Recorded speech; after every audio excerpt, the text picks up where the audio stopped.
Olá, pessoal! Estamos começando mais um SoloCast, o podcast do Solo Agro, programa de educação continuada em agricultura sustentável do Departamento de Ciência do Solo da Exalc USP. Eu sou Thaís Mattioli e hoje vamos conversar com o tema irrigação e uso racional de água e energia nas propriedades rurais. Começa agora, SoloCast, o podcast do Solo Agro, que traz de uma forma fácil para você ouvinte o conhecimento de especialistas no assunto. Estou aqui então com o professor coordenador do Solo Agro, professor Luiz Aleone. Tudo bem, professor? Tudo bem, Thaís? Como é que tá? Tudo jóia. Vamos para mais um episódio do SoloCast. Vamos lá com um tema muito interessante, novo aqui para nós. Ainda não falamos sobre isso aqui no SoloCast. E estamos com o nosso convidado, que é o professor André Luiz Teixeira Fernandes. Olá, professor, tudo bem? Oi, Seja Thaís. bem-vindo. Tudo bem, Thaís? Tudo bem, professora Leone? Tudo É bem. um prazer estar aqui com vocês. É um prazer recebê-lo aqui conosco também. Então, hoje nós vamos conversar com o professor André Luiz Teixeira Fernandes, que é engenheiro agrônomo, formado na Exalc, concluiu o mestrado na Exalc também e fez o seu doutorado em engenharia agrícola pela Universidade Estadual de Campinas, na Unicamp. E atualmente ele é pró-reitor de pesquisa, pós-graduação e extensão na Universidade de Uberaba, na Uniub. É professor permanente dos programas de mestrado profissional em engenharia química da Uniub e produção vegetal da IFTM, do Instituto, né? É sócio proprietário da empresa C3 Consultoria e Pesquisa desde 2015 e também é docente do programa Solo Agro. Que bom, né, ter o professor aqui conosco. Então, adentrando aqui no nosso tema, para a gente entender um pouquinho, né, dar uma introdução para quem está nos ouvindo, como que está no Brasil a questão da irrigação, né, e o uso da água de forma racional, o uso da energia. Conta um pouco para nós, assim, o que tem acontecido no Brasil nesse sentido? O que a gente tem visto, né, Thaís, professora Leone, é que a irrigação nesses últimos 20 anos no Brasil, ela tem crescido muito, né? Principalmente em culturas, depois a gente vai tratar sobre esse assunto, em culturas que agregam um pouco mais de valor, né? Então, algumas culturas necessitam ter a complementação das chuvas, porque se a gente pensar o Brasil em termos de agricultura, eu considero o Brasil como um país de agricultura de sequeiro, né? Porque grande parte das culturas, né, e da área nossa irrigada é muito pequena em relação à área que é de sequeiro. Então, mas o crescimento da irrigação está muito relacionado ao retorno econômico que o produtor pode ter com a sua atividade agropecuária e também os riscos. Então, a gente tem uma série de riscos, né? Vocês sabem disso, inerentes à produção agrícola. O principal deles é clima. Então, o clima que faz toda a diferença. E o clima, ele pode ser falta de água, ele pode ser excesso de água, ele pode ser granizo, pode ser altas temperaturas, baixas temperaturas. Então, tem uma série de fatores que causam a diminuição da produtividade agrícola, né? E, dentre esses fatores, o que é o principal é a seca. Então, a falta de água é o mais representativo de tudo. Então, os produtores estão começando a perceber, começando não, na verdade já tem isso muito como uma grande preocupação para eles, que precisam profissionalizar a sua produção, né? E não ficar dependendo de chover para que ele consiga ter o retorno do seu investimento, né? Então, muito mais relacionado aos riscos, né? A minimização de risco em culturas perenes, né? Então, perene é o que a gente vê que está aumentando muito a produção de agricultura irrigada, mas já está entrando também em outras esferas, né? Por exemplo, pastagem irrigada está aumentando demais. Por quê? Porque a gente consegue, com a irrigação, produzir mais numa área muito menor. Então, na média, né? Lógico, tem culturas que produzem mais, outras menos em condições de irrigação. Mas se a gente tiver 100 hectares de sequeiro, eu consigo a mesma produtividade em 25 hectares irrigados. Ou seja, se eu for um agricultor irrigante, eu estou economizando, né, os recursos naturais. Então, eu posso desmatar menos, eu estou concentrando a minha produção. Né? Em pastagem irrigada, isso é fato. Eu consigo colocar uma dotação muito maior numa área muito menor. Né? E, com isso, eu consigo otimizar os meus recursos. E o que a gente tem percebido é que tem crescido muito a irrigação em várias culturas. E também, depois a gente pode trabalhar com esse assunto, culturas que a gente nunca pensou em irrigar. Um exemplo, eu produzo cerveja artesanal, vai lúpulo na cerveja. Então, um negócio que está surgindo como referência na nossa região é a produção de lúpulo irrigado. Então, quem que pensou em irrigar lúpulo? Eu nunca tinha pensado nessa possibilidade. É impossível fazer lúpulo sem irrigação. Né? E uma cultura de altíssimo valor agregado. Né? E outras, né? Um exemplo, melão. A gente ajuda na consultoria de uma grande área de melão em Mossoró. É o maior grupo de melão do mundo, que é a Agrícola Famosa. Eles me chamaram lá, até um formado na Exalc, com a gente é um suíço, que é um dos sócios da Famosa, e chamaram a gente para fazer um manejo racional da água e da energia nas propriedades, porque a conta de energia deles é um negócio fabuloso. É o maior grupo de melão do mundo. E eles estavam gastando muito mais água do que precisava. Mas quanto da área de melão é irrigada deles? 100%. Eles estão no semiárido, estão no pleno Mossoró. Né? Então é impossível você produzir sem irrigação. Uma cultura de altíssimo valor agregado.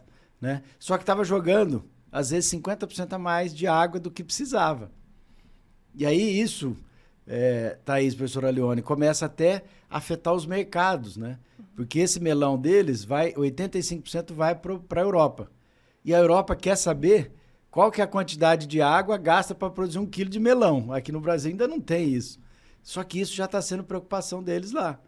E aí a parte agronômica da fazenda falou assim, nós temos que mexer com o manejo. Nós temos que otimizar isso.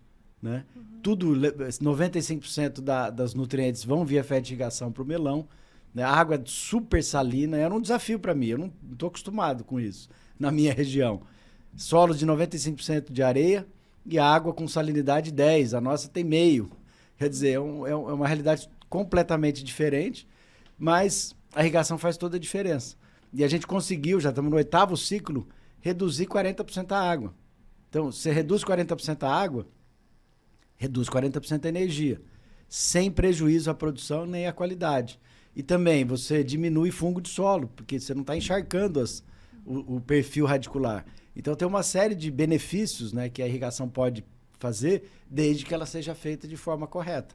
Então, o manejo é fundamental em qualquer cultura, seja uma cultura perene, anual, né, e essas culturas de alto valor agregado. Então, a gente está percebendo que isso está mudando a realidade de produtores. Né? O outro exemplo, na nossa região, é uma bacia leiteira muito grande. E o produtor de leite está muito fragilizado agora com os preços, né, que estão sendo pagos pelo leite. Mas no modelo que a gente tem adotado, que é irrigar pequenas áreas, intensificando a produção, aumenta 4 vezes o retorno econômico desse produtor de leite. Ele consegue produzir muito mais leite numa área pequena, que a maior parte são pequenos produtores. Então, intensificando um pouquinho a produção, né, lógico, fazendo a correção de solo, adubando e irrigando, faz toda a diferença na vida desses pequenos produtores. E a irrigação é um desses mecanismos que tem ajudado muito a agricultura familiar também, e a pecuária familiar. Olha só o que é o conhecimento acadêmico, né, sendo aplicado na prática, né, ali no campus com a irrigação, porque realmente está sendo uma preocupação grande essa questão de o uso racional da água. Né? A água, né? Muito bom. Bom, André, obrigado por estar aqui com a gente, obrigado por participar como docente, né, do nosso programa Solo Agro. Você comentou de Mossoró, eu lembrei, 1983, como aluno ainda, a gente tinha na época uma competição chamada Agronomíades Nacional. E nós fomos até Mossoró de ônibus, acho que 64 horas de viagem, para disputar na Semana Santa as Agronomíades Nacional em Mossoró. Lembro até hoje da aventura que foi 40 anos. É o pleno semiárido, né? Pleno semiárido. Agora, uma coisa que, enquanto você falava, eu estava pensando aqui, gostaria de ouvir de você, até para o pessoal também que está nos ouvindo e assistindo. Em termos de qualidade do material ou dos materiais utilizados para a irrigação, né? Porque a gente, eu não sou da área, mas a gente ouvia falar às vezes que na hora de implementar o projeto está bem feito, tudo perfeito, aí na hora do sistema funcionar, dá problema de vazão diferenciada, não é uniforme, os bicos às vezes, estou pensando mais num sistema específico, mas como estão os sistemas hoje em termos de tecnologia, em termos de eficiência, em termos de realmente sair a dose correta, no momento correto, com vazão uniforme? Como evoluiu nos últimos anos? É uma curiosidade que eu tenho. Então, isso, professor, tem mudado muito, né, nesses últimos 30, 40 anos de equipamentos de irrigação. Hoje, com a globalização, qualquer novidade que tem, então vamos falar dos principais temas. Irrigação localizada. Agora está na moda, né, falar em Israel e tudo. Israel é o principal, né? Então, as maiores fábricas são dentro dos kibbutz, né, israelenses, já visitei lá 3 vezes. E aí saiu a novidade lá, no outro dia está no Brasil. Então, não tem diferença tecnológica em nenhum desses sistemas, né? Saiu um gotejador novo lá no kibbutz Israel, no outro dia ele está aqui no Brasil. Então, até que as maiores fábricas israelenses têm fábrica no Brasil. Tem uma fábrica em Uberlândia, outra em Leme e outra em Ribeirão Preto, né? As 3 principais kibbutz de lá estão aqui, israelenses. Quando a gente fala em pivôs centrais, né, que os principais são americanos, né, que 2 marcas principais, uma das fábricas é em Uberaba, mesma coisa. Novidade está lá, no outro dia está aqui, porque as fábricas estão aqui no Brasil. Então, em termos de projeto, né, de equipamento, nós não devemos nada para o mundo inteiro. Agora, igual você falou, começa com o quê? Com projeto. Tem bons projetos e tem projetos mais ou menos. Onde que tem os gargalos? Os gargalos sempre na parte econômica. Trabalho muito com irrigação de café. E a irrigação de café, grande parte é pivô central ou gotejamento. Daí tem os projetos que chegam. O que a gente precisa fazer um bom projeto? A gente aprendeu na agronomia, ver levantamento planetimétrico, qualidade da água, quantidade de água que tem, perfil de solo. Então tem que ver uma série de coisas. Você acha que todas as empresas estão vendo? Os fornecedores aí? Não estão. E aí o que eles querem? Vender um projeto que às vezes não vai suprir a cultura na sua plenitude quando ela estiver adulta. E aí eu compro um negócio e falo, nossa, mas não teve a resposta. Falo, mas você comprou um negócio que está 50% da necessidade. Então, no começo, cafezinho pequeno, atende. Laranjinha pequena, atende. Quando está adulto, não atende mais. Então, isso é o que mais a gente vê, principalmente na consultoria. Então, bons projetos são fundamentais, bom equipamento nós temos, e depois tem a terceira parte, que é o quê? O manejo. Então, tem uma foto que eu coloco nas minhas palestras que é muito claro. Quando a gente fez uma montagem lá na universidade, um projeto grande, e aí a empresa de Israel veio montar, aí montou todo mundo num caminhão e foi embora. Deixou o sistema lá. Aí os funcionários nossos falaram, e agora? O que faz? O sistema está aí. Que hora que eu ligo? Quanto tempo eu jogo de água? Né? Qual que é a lâmina? Então, tem essas coisas todas que tem a ver com a operação e manutenção do equipamento. E, obviamente, o manejo. Nós temos que jogar a água, né? Aplicar a água. Eu não posso irrigar, não é molhar. É irrigar. Tem que ser feito de forma técnica, né? Então, para isso, a gente tem uma série de mecanismos, né? E tem mecanismos... Se uma fazenda grande, eu posso colocar uma estação meteorológica automática que custa 20, 30 mil reais. Coloco tudo nesse negócio de agricultura digital, né? Isso está sendo muito falado. Gente, eu ponho sensor em tudo. Só que o pequeno produtor, como é que ele faz? Né? Aquele que tem 2, 3 hectares de uma área irrigada. Aí a gente pode fazer um balanço climatológico, um termômetro de máximo e mínimo e um pluviômetro, custa 100 reais. E faz o balanço. Quer dizer, independente do tamanho do agricultor e pecuarista irrigante, eu tenho que fazer um bom manejo. E a gente tem técnica para isso, né? Mas falta, na minha visão, um pouco da extensão rural, né? Então, nós produzimos muito na academia, só que às vezes não está chegando para o produtor, né? Então, o produtor não está... Os médios e grandes produtores têm consultores. Então, ele contrata um consultor de irrigação. E o pequeno? Isso vale para nutrição, vale para tudo. Então, tem que chegar de uma forma muito mais efetiva a informação, né, que a gente fala de pesquisa aplicada, lá na ponta. né, que é o que paga as contas da agricultura brasileira, que é quase 80% são pequenos e médios produtores, né?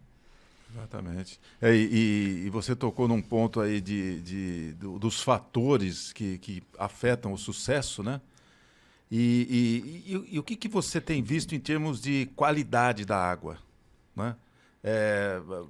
Você tem observado casos, às vezes, de uma água eventualmente contaminada por produtos até usados na própria agricultura ou em áreas mais próximas de cidades, algum tipo de contaminação que às vezes pode prejudicar, mesmo que o projeto bem feito, o equipamento bem feito.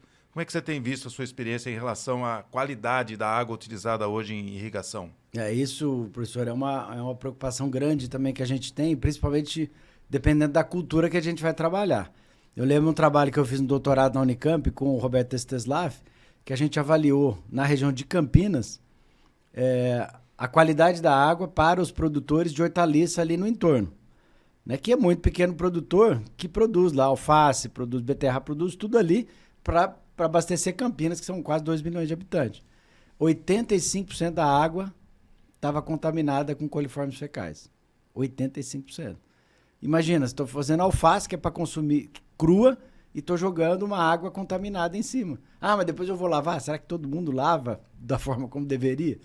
Talvez nem todos, né? Então é uma preocupação para esse tipo de cultura, né? Mas para outras culturas eu vejo como uma oportunidade, né? E quando a gente teve Israel, na primeira vez, era 40%, 50% de água residuária que usava para irrigação. Agora é 80%. Então eles não têm água suficiente. O que eles fazem? Pegam uma água de pior qualidade, até de esgoto doméstico mesmo, tratam e usam na agricultura, né? Mas usa para irrigar alface? Não. Eles vão usar para milho, que não tem problema. Para outras culturas, até para floresta. Então, é uma oportunidade que o Brasil não percebeu ainda, que é o uso de água residuária na irrigação. Nós estamos muito pouco. O máximo que a gente faz, que já é grande, é o uso da vinhaça. Então, a gente faz fertirrigação com vinhaça. E já entra na estatística brasileira como uma das maiores áreas irrigadas, né? Não é irrigada, é fertirrigada do Brasil. Mais de 2 milhões de hectares só de vinhaça aplicada na cana-de-açúcar. É o retorno dos nutrientes via sistema de irrigação. Então, a qualidade da água é fundamental. E também, professor, entra muito no sistema. Então, se eu tiver uma água de qualidade pior, e se tiver um sistema como gotejamento, eu posso colapsar o meu sistema por completo. Né? Por quê? Porque eu tenho obstruções lá, problemas físicos, químicos e biológicos. Né? E aí isso pode, se eu não fizer o tratamento correto da água antes do projeto ser concebido, um ano eu posso detonar o meu sistema. Aí venceu a garantia, falou, não, mas você não fez nada antes. Então é uma coisa que a gente sempre fala em projetos, né? Também lá voltando para a agronomia. Você vai fazer um projeto de irrigação e você não sabe a qualidade da sua água, é um absurdo. Né? Porque para saber qual o filtro que eu vou usar no sistema de gotejamento, eu tenho que saber se essa água tem bactéria, se essa água tem ferro, manganês, qual que é o pH dessa água, para saber a potencialidade de obstrução desse sistema. Gente, uma análise de água completa custa R$200. Um projeto de irrigação por gotejamento cultura perene por hectare custa 20 mil. Aí o produtor não gasta R$200 e detona o sistema dele. Eu já vi projetos de 5, 6, 10 milhões de reais e falou assim, mas tá entupindo. Falou, não, mas qual que é a qualidade da água? Me dá a análise. Não fizemos. Gente, vocês não gastaram R$200. Isso me faz lembrar de análise de solo, né? Que chega a custar R$2, R$3, R$5 por hectare. André, eu lembrei de outra coisa interessante. Você falou toda essa parte de projeto, tudo, e em alguns momentos você falou de solo, né? E como o Solo Agro partiu do Departamento de Ciência do Solo e tem o solo como base de tudo, em todos esses projetos o pessoal tem levado em consideração, com o devido detalhe, por exemplo, se um solo tem uniformidade textural, se ele tem um horizonte arenoso de superfície e um argiloso de subsuperfície. Essa parte, eu acho que principalmente ligada à textura, declividade, qualidade física do solo, vamos dizer assim, agregação, tudo isso é considerado, as medidas são realmente feitas da forma como deveria, porque no final das contas a água vai cair no solo, né? Tirando hidroponia, é no solo. E a parte do solo, você que passou pela agronomia, depois foi para a engenharia agrícola, né? Navegou nas áreas aí, o solo está sendo considerado da forma como deveria nos projetos? Deveria ser muito mais, né? É a nossa luta diária, sabe, professor? Para fazer um projeto de irrigação, o mínimo que a gente tem que saber são as características, né? Determinar as características físico-hídricas do solo, né? Então, nunca existe um solo que seja... Lógico, Mossoró, tudo bem, que é 100% de areia, aí não tem... Mas a maior parte, tem outras fazendas lá em Mossoró que tem um pouco mais de argila, né? Mas sempre existe variabilidade. Mas a determinação dessas características físico-hídricas são é fundamental. O principal, né, que a gente tem que determinar é a textura. Então, pelo menos, né, para começar um projeto, conceber um projeto, eu tenho que pegar a textura de solo para saber a retenção de água, né? Que solo a irrigação quase um manejo, é uma conta no banco. Eu tenho que saber qual que é a caixa de água que eu tenho no meu solo e vou sabendo as entradas, medindo entradas e saídas e vou fazendo essa quantificação. Teoricamente é muito simples. Mas para eu saber o tamanho dessa caixa, eu preciso ter a textura, pelo menos, né? O ideal seria fazer a curva de retenção. Só que demora 3 meses para fazer, aí o produtor não quer esperar. Imagina, a análise de solo às vezes não quer esperar, você imagina, vai demorar, tem laboratório que demora 6 meses para sair o resultado. Mas é fundamental, quando a gente está numa fazenda em consultoria, em projeto de pesquisa, a gente já retira a amostra e fala, nós vamos fazer, vai demorar um pouquinho para você ter o resultado, mas nós vamos fazer. Então isso é fundamental. Né? Por quê? Porque se a gente pegar 1 metro de um solo arenoso, cabe 70 milímetros de água. Se eu pegar um solo argiloso, cabe 240.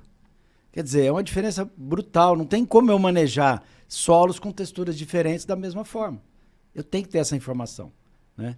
Para quem não quer fazer isso, né, gastar um pouco mais, que também, né, professor? Quanto custa uma curva de retenção inteira feita num solo? Por exemplo, tem 2 tipos de solo, fazer 2 curvas, num e no outro. Custa R$1.000. Vou fazer uma vez na vida. Custa caro isso? Depois eu vou gastar 20, 30 mil num sistema de irrigação e não sei qual que é a caracterização hídrica desse solo. Então, só que é um convencimento. Né? A cada dia está melhorando. Né? Cada vez a gente está conseguindo convencer mais produtores a fazer isso. Né? Mas, pelo menos, inicialmente, o que a gente tem? Nós temos, junto com a Embrapa, um banco de curva de retenção gigantesca do Brasil. Então, o que eu faço? Para iniciar um projeto de manejo, até um projeto de irrigação, aí eu pego essas milhares de curvas que tem, com a textura do solo, que pelo menos isso tem que ser feito no laboratório, né? Você faz análise de solo, faz a textura aí, custa 10, 15 conto a mais, você faz. E aí, com isso, a gente pega, essa aqui é muito parecida com a sua. Então, eu começo com ali. Né? Isso no perfil, a cada 20, 30, 40, 50, 60, até 1 metro, eu faço essa caracterização textural e aí a gente coloca, o seu solo é muito parecido com isso. Começa assim.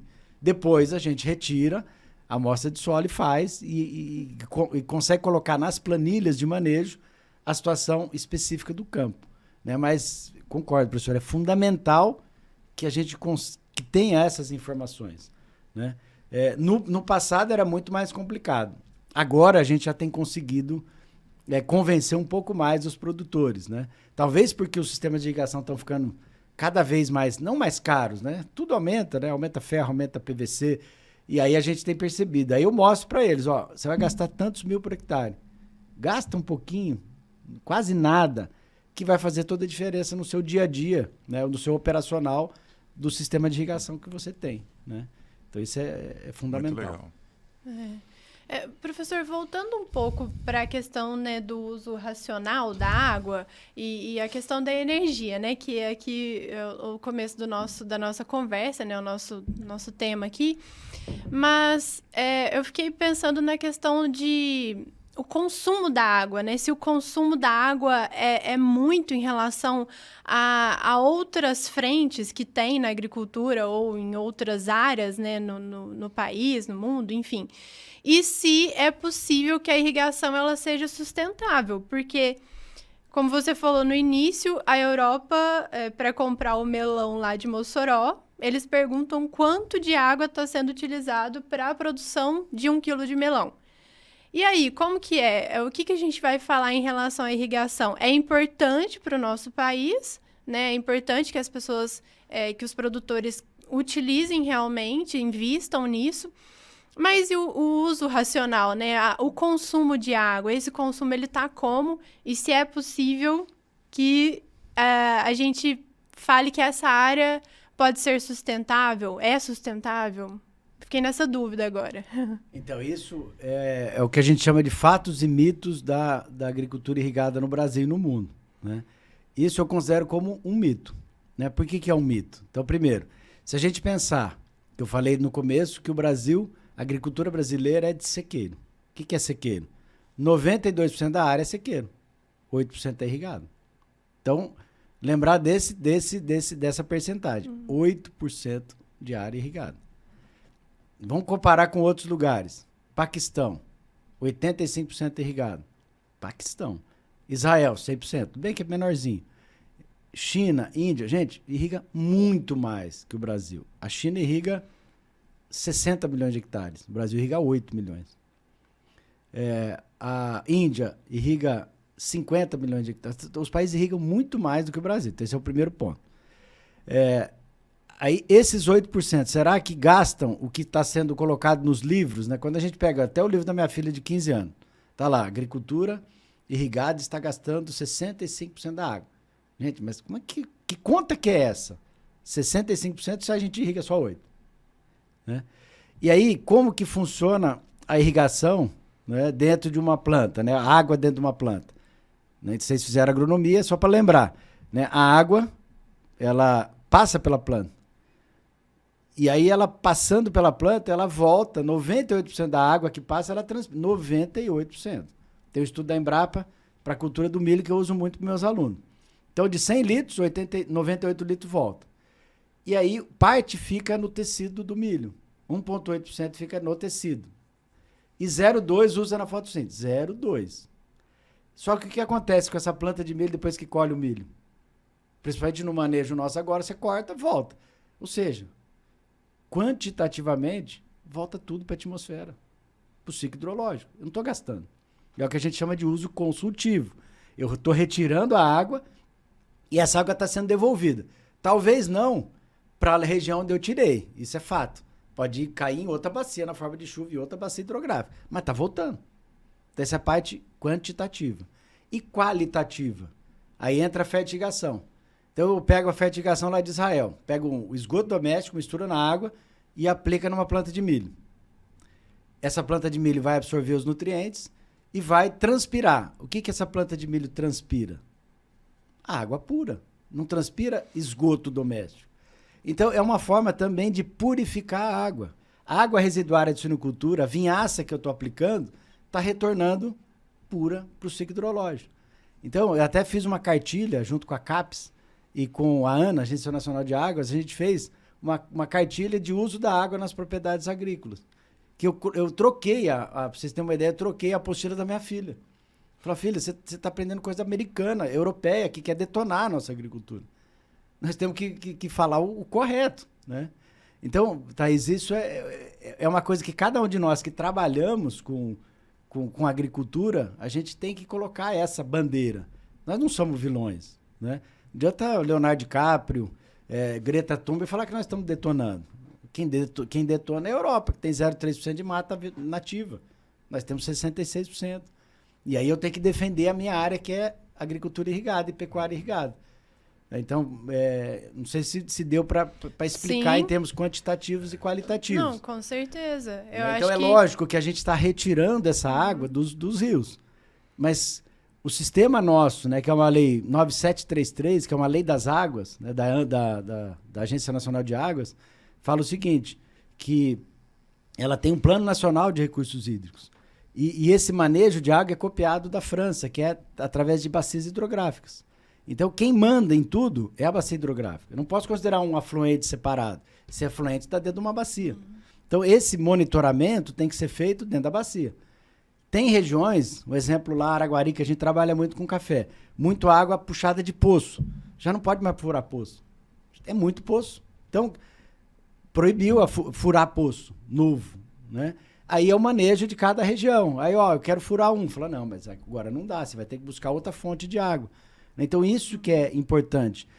Só que não é essa nossa legislação de água não é uma lei que vem só do governo. O governo tem a ver? Tem. O município está lá, o estado está lá e o governo está lá. Quem mais que está nesses comitês de bacias? O produtor rural tem que estar lá.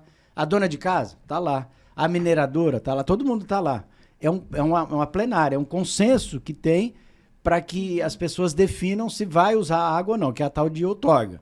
Aqui que é a outorga. A água que você tem na sua propriedade não é sua. Daí você fala isso para um velhinho lá que é um produtor que tem 100 anos. Fala, não, mas a água é minha, tem. Fala, não é sua. Ou é do município, ou é do estado, ou é da União. Você tem que pedir para usar. Se não é uso insignificante, você tem que pedir permissão para usar. Olha isso. Imagina como que eu vou convencer essa turma antiga. Mas agora já está convencido, né? Uhum. Por quê? Porque eu vou pedir, depende do meu vizinho. Tem que sobrar água para o vizinho de baixo. Gente, isso é fundamental, né? E outra coisa que veio, que causa uma série de impactos negativos nessa turma, principalmente mais antiga. Cobrar pela água. Então, cobrar pela água, imagina. No produtor rural, ele já tem que pagar energia. Será que tem que pagar pela água? É obrigatório pela lei de 1997. Várias bacias estão cobrando, várias. Todas vão cobrar. Quem não está cobrando? Quem ainda não tem um comitê instituído, mas todo mundo vai cobrar. Eu lembro uma vez que eu estava falando isso há 10 anos atrás, na região minha lá, que é Tranco Mineiro e Alto Paranaíba.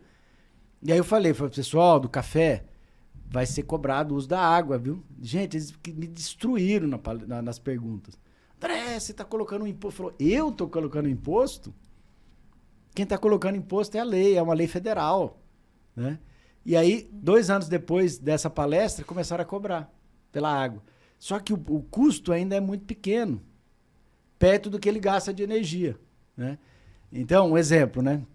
Na região nossa lá, custava por hectare, né? Para colocar um hectare de café, custava em torno de 100 a 150 reais por hectare por ano, né?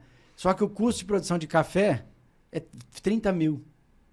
30 mil. O cara vai custar 150 para colocar água. Só que aí, nessa água que ele vai colocar, daí ele falou, André, mas agora eu tenho que olhar o jeito que eu vou aplicar essa água, né? Fazer o tal do manejo que você sempre fala. Falou, Daí ele começou a fazer manejo. E aí ele me chamou. Falou, André, eu quero pagar isso aqui, porque só com a economia de energia eu economizei 10 vezes o que eu estou pagando disso. Então, olha como que o negócio é bem montado. Só que é quase uma catequização que você tem que fazer nos produtores, né? Convencer ele que ele tem que pagar mais um imposto. Ninguém gosta de pagar mais. Mas quando começa a mexer no bolso do produtor, aí ele vai atrás da técnica para usar de forma racional a água e a energia, que impacta muito no bolso dele depois, né? Então, são males que vêm para o bem, né? Então, nessa lei de águas, ela veio para ajudar. É realmente importante você falar disso. Eu trouxe esse questionamento justamente porque eu acho que quem nos ouve, né, nosso programa é um programa de sustentabilidade, né? A gente tenta trazer mais as questões sustentáveis mesmo.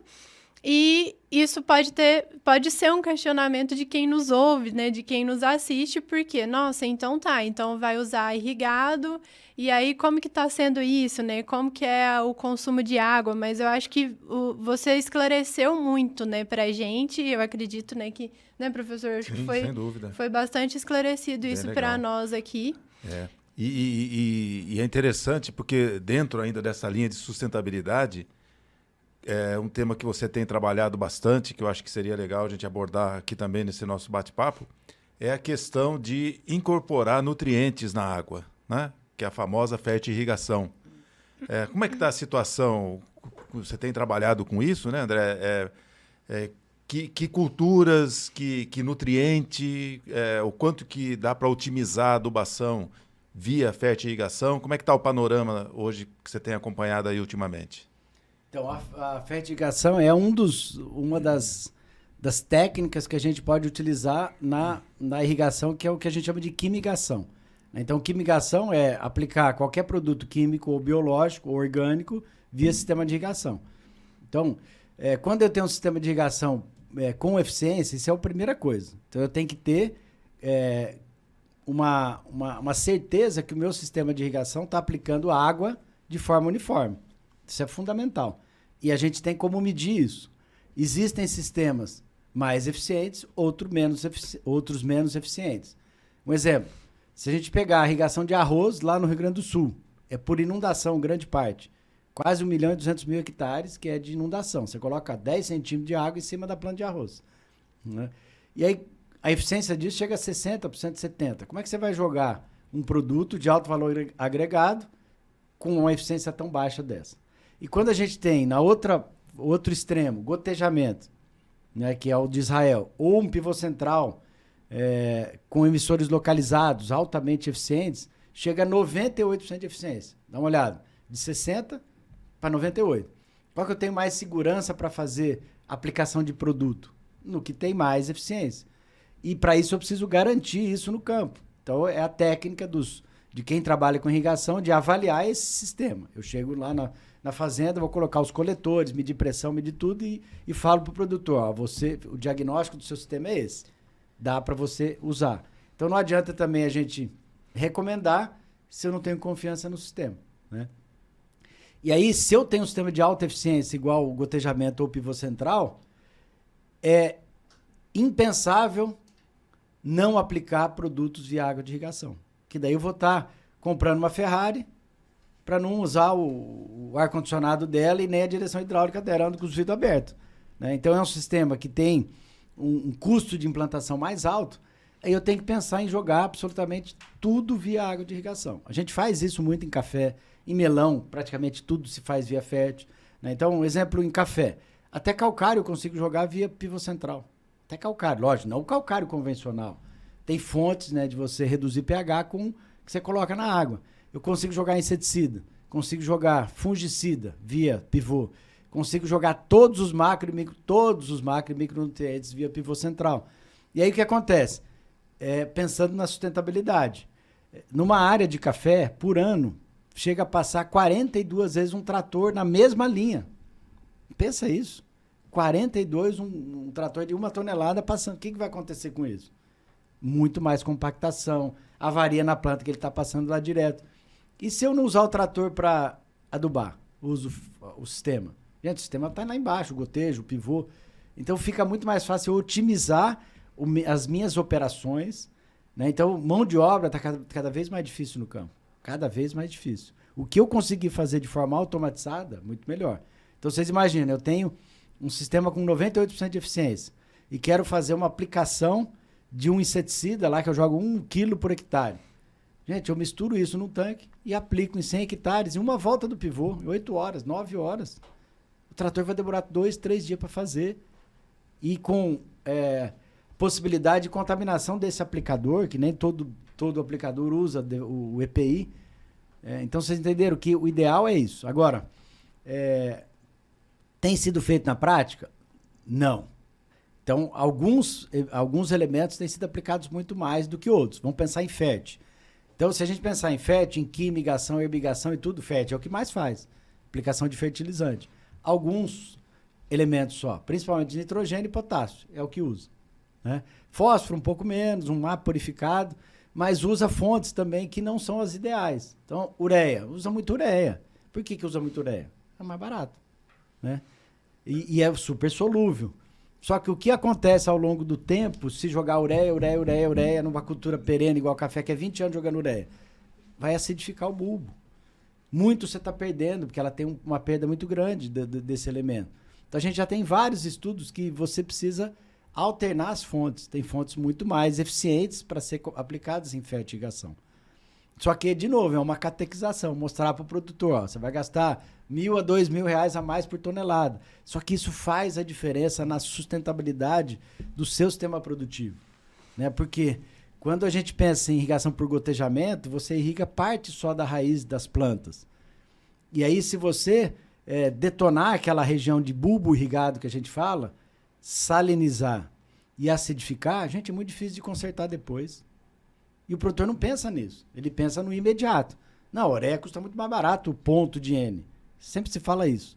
Mas não é assim, gente. É o que eu mostrei. nas aulas, né? Tem que alternar fonte. Você tem que pensar em fontes menos acidificantes. Os solos brasileiros são solos ácidos. Aí o solo é ácido. Eu jogo uma água que já tem pH baixo. E com fertilizante que acidifica, vira um negócio muito complicado, né? De conseguir corrigir depois. Conseguir corrigir. Sim.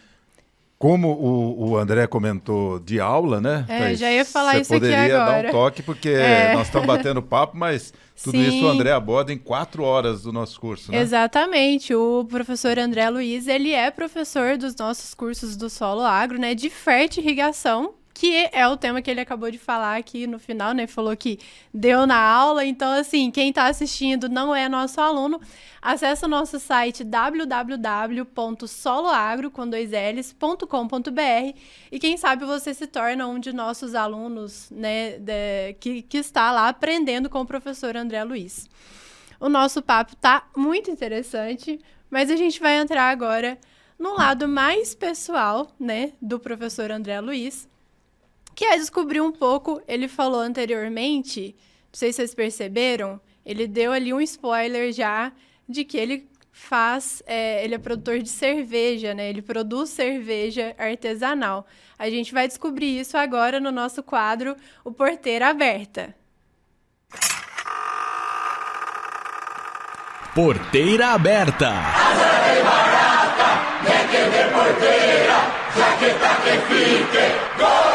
Um momento descontraído com nossos especialistas. Aumenta o som que a nossa prosa é agora.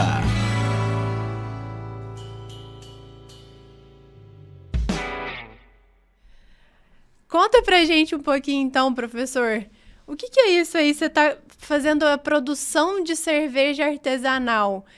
Eu confesso que eu não gosto muito da cerveja comum, né, da tradicional, mas a cerveja artesanal eu tenho interesse. Fala um pouquinho pra gente como que é esse seu hobby. Você faz a produção para vender mesmo? Ou realmente é só para o seu consumo próprio? Fala um pouquinho. Ainda não para venda. Para venda. Na verdade, a história começou com 3 cursos que a gente ministrou. Ministrou não, eu participei do primeiro como ouvinte, né, de um curso de produção de cerveja artesanal lá na Universidade de Uberaba. Já demos 3 cursos lá, a gente vai continuar as turmas lá. E esse primeiro eu fiz e fiquei interessado em fazer, de forma caseira. Aí pegamos mais 3 professores lá, amigos nossos, e a gente faz em casa essa produção artesanal. E aí esse curso é um curso teórico e prático que mostra, daí a gente percebeu, né, professor, que principalmente quem fez agronomia, a Thaís fez também, que a vida inteira nós tomamos errado a cerveja. Vida inteira. Tomamos coisa que não poderia ter tomado, né? Milho. Que é o milho, que é a palha, que é aquele monte de coisa que é aquelas cervejas... Igual o café, né? Exatamente, que não são as puro malte. Aí na época, imagina, já tinha puro malte há um tempo, e aí eu percebi o que é puro malte. Gente, é usar só o que são 4 coisas que tem a cerveja: a água, malte, o lúpulo e a levedura, né? E aí, esse cara do curso falou assim, André, qual cerveja você toma? Não, qualquer que tá gelada. A agronomia a vida inteira é isso. Mas você já leu o rótulo? Lê o rótulo da cerveja. Aí você começa a ler o rótulo. Aí no rótulo tá lá, cereais não malteados. Ou não maltados. O que é isso? É tudo que não é o malte, né? Então, é uma cerveja, não a falsificada, porque não deixa de ser milho, também é. Mas é uma cerveja de pior qualidade. A vida inteira nós tomamos isso. Então, depois desse momento, falou assim, eu não tomo mais dessas cervejas que não sejam puro malte. Então, e qual a diferença entre uma cerveja puro malte normal, dessa que você compra, e uma artesanal? Você coloca mais malte nas artesanais. Ela fica uma cerveja um pouco mais densa. Um exemplo, cada 20 litros de água que a gente faz na cerveja, coloca 5 kg de malte. 5 kg. É muito malte. E a parte mais cara da cerveja é malte, a quantidade é alta. Uhum. E aí tem uma cerveja puro malte dessas mais baratas. Hoje você compra uma cerveja puro malte mais barata do que uma cerveja que não é puro malte. Então, só compra essas outras quem não entende, né? Porque é absurdo. Quem já se acostumou com o gosto das outras, entendeu? né? Não faz sentido. E a puro malte não tem açúcar nenhum. Né? Eu até brinquei, eu brinco com o reitor nosso lá, que ele não gosta das cervejas artesanais e tal, tem 82 anos. Ele falou, não, André, a cerveja sua é muito forte. Eu falei, tudo bem, mas qual que o senhor toma? Não, eu tomo uma lá, falou um valor lá, uma cerveja lá, não vou falar que qualquer. Ele falou, senhor, reitor, o senhor é diabético. O senhor não pode Por tomar essa açúcar. cerveja. Aham. Você tem açúcar. Aí eu medi lá o Brix da cerveja, açúcar puro. Aí eu peguei uma puro malte não tem açúcar, gente. Não tem milho, não tem... Olha só. Aí você medir lá 0. Falou, o senhor vai tomar essa. Toma essa aqui que é fraquinha. Não, essa eu gostei. A vida inteira tomou cerveja com açúcar. Você entendeu? Nossa. E Então, o você segredo para quem não gosta O da diabético. cerveja forte Você é a toma cerveja puro malte. fraca, Puro malte. puro É, malte. porque daí dessas fraquinhas, Sim. em vez de 5 quilos em cada 20 litros, o cara coloca 1 Coloca quilo, menos. 2 quilos. Aham. E Não, fica deixa mais de ser puro barata, malte, né? Então essa Sim. que... Então a gente começou a fazer em casa, né? A cerveja, a gente faz Você tem... 80 litros. A gente tem os kits lá de Isso que eu fazer, ia mas perguntar. Aham. são panelas, tem um resfriador, Aham. tem todas as medições. É química pura, né? Que Então a gente legal. começa às 8 horas da manhã, num sábado, e vai até 6 da tarde. Então é mais a festa de fazer, né? Sim. E E chega aí- bem no final da tarde? Chega até bem. No começo a gente patinava um pouco, agora a gente acostumou. E você consegue fazer qualquer receita, nunca você faz a mesma. Né? Não é igual uma fábrica, né, que você faz. Aí, a última que eu fiz foi de café. Foi uma Black Stout, parecido com a Guinness. No finalzinho da fervura eu coloquei o café nosso do Cerrado. Gente, ficou maravilhosa. Só que em 80 litros eu coloquei 100 gramas só de café. E parece que ela tem um gosto de café, porque além do café, ela tem o malte torrado, para ficar preta. Né? Então é o malte, né, que é torrado. E a gente está vendo que esse mundo da cerveja é um mundo muito em crescimento, né? Pequenas cervejarias, né, artesanais tá explodindo aí no Brasil. Sim. A gente vai lá para Santa Catarina, tem um monte. Belo Horizonte tem um monte. Aqui em Piracicaba tem muitos Piracicaba também. tem. É. Então é um outro mundo, né? Aham. Lá em Uberaba a gente tem um convênio da universidade com uma grande cervejaria, chama Petrópolis. Pra vocês terem uma ideia, ela faz 3 milhões de litros por dia. É a fábrica mais moderna no mundo. Eu nunca vi um negócio desse. Vale a pena visitar. E a gente tem um convênio com os funcionários deles que fazem mestrado com a gente. Então, eles estão tratando, por um exemplo, estão tratando o resíduo, né? Então, o resíduo do malte, bagaço de malte. Então, você pega o malte, mistura, faz a abraçagem que a gente faz, só que depois você tem que tirar esse volumoso, porque a cerveja é filtrada lá na frente. E o que isso vira? Você tem que dar uma solução para eles. Para esse... Aí tem uma aluna minha de mestrado que está tratando esse resíduo do bagaço de malte. É o bagaço do malte. Eles nessa cervejaria são 7 mil toneladas por semana que sobra disso. E eles usam como 7 mil. fonte de energia? Eles Nas usam caldeiras, eles alguma vendem coisa? para produtor para criador de gado. Ah, O gado come tudo. Gente, isso aí ele tem 23% de proteína. 23% de proteína. Dá para fazer um suplemento alimentar para quem não consegue comer um bife por dia. uhum. Um bife de contrafilé são 30%. Esse aí o resíduo tem 23%.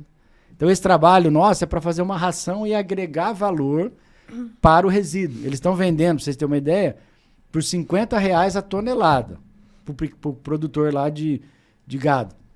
E o gado come tudo, né? Então, quanto que custa uma ração animal? Eu tenho 2 cachorrinhos pequenos. Eu pago R$30, R$40 o quilo da ração. Ele está vendendo R$50 a tonelada. Então a gente já peletizou, a gente já está transformando aquilo num produto que pode agregar, que vai agregar para a cervejaria. Né? Quer dizer que era, então, na verdade, uma questão dentro da universidade que você acabou gostando e trouxe para a sua vida pessoal. É isso, então. Exato. E isso para a gente tomar cervejas um pouco melhores, mas é um mundo que também pode virar um negócio. Né? Então, várias pessoas falam, nossa, você vende? Falam, não, a gente não consegue nem para nós produzir, tem que escalar, mas não tem tempo de ficar pensando nisso, mas está no futuro. E Legal. também, o que eu falei, a produção de lúpulo. Né? Então, o lúpulo está começando no Brasil. Essa cervejaria, ela importa tudo dos Estados Unidos e da Alemanha. E é muito lúpulo que usa. Lógico, na cerveja você usa pouco, só quem produz 3 milhões por dia usa muito. Né? Uhum. Então a gente tem uma área de 2 hectares lá que a gente está conduzindo junto com eles, irrigado, fértil irrigado e com luz artificial. E para quê? Porque o lúpulo precisa de 17 horas de luz. Então tem que ser, a infraestrutura é grande. Parecido com os LED que a gente estava comentando antes, né? É luz LED que está sendo aplicada por dia umas 6, 7 horas agora que é inverno, né? Que os dias são mais curtos. E aí, gente, isso é um mega negócio, porque a cervejaria vai comprar 100% da produção. Quem conseguir produzir está dentro da cervejaria. dentro, né? Quanto que custa? R$200 o quilo. Custa R$200 o quilo. E quanto que produz um hectare? 1 tonelada de lúpulo por colheita. Dá para fazer 2 a 3 colheitas por ser irrigado. Se fizer 2 colheitas, gente. E o lúpulo, depois eu estou aprendendo, eu nunca tinha mexido com lúpulo. Ele dura 20 anos, é uma cultura perene. Você planta uma vez. Olha, e não colhe sabia. 40, no mínimo 40 vezes. Olha o valor agregado aí. Que legal. Tudo fertigado. Eu não coloco nada de nutriente no trator. Tudo na fertigação, 100%. E manejo de irrigação. Tem tudo que a gente faz numa cultura normal, faz essa numa cultura de alto valor agregado, né? Então, isso vai virar um negócio para pequeno produtor. Lógico que o investimento é grande. Você imagina, tem que colocar irrigação, um sistema de fértil, tem que colocar um tutoramento, que ela cresce a quase 7 metros, né? E tem que colocar luz. Então, é quase como se fosse uma estufa, a céu aberto. Não é estufa, mas é como se fosse. Então, o custo de implantação é alto. Mas ele, obviamente, que ele se dilui, né, ao longo desses 20 anos que eu estou tendo o retorno. E outra, começar uma atividade onde eu já tenho o fornecedor, o comprador, né? Tudo que eu produzi vai para dentro da cervejaria. Porque vocês imaginem, fazer cerveja. Eu já fiz com o lúpulo que a gente colheu de outros produtores. É muito melhor pegar o lúpulo fresco, colocar dentro do nosso tonéio, do que pegar parece uma ração que você compra lá da Europa que está 3 anos parado. Então, é muito melhor, fica muito mais saudável, né, a cerveja que a gente produz. Sim. Olha só, Muito tivemos aula de irrigação, de uso racional da água e energia e de produção de cerveja artesanal. Muito bom, excelente. Ótimo, muito bom mesmo. A gente vai finalizando, então, a nossa conversa. Agradeço ao professor Leone por estar aqui comigo hoje. Muito obrigada, professor. Obrigado, Thaís, é um prazer. Um prazer meu também. E professor André Luiz, muito obrigada pela sua presença, por estar aqui conosco e trazer tantas informações interessantes para os nossos ouvintes. Eu que agradeço. Quando precisar, estou à disposição. Maravilha. E a você que está nos assistindo e nos ouvindo, fique de olho que nós teremos mais episódios do nosso SoloCast. Tchau! Você ouviu SoloCast, o podcast do Solo Agro. Solo Agro é o programa de educação continuada em agricultura sustentável da Exalc USP. Saiba mais nas nossas redes sociais, @soloagro, solo com 2 Ls. Obrigado e até a próxima!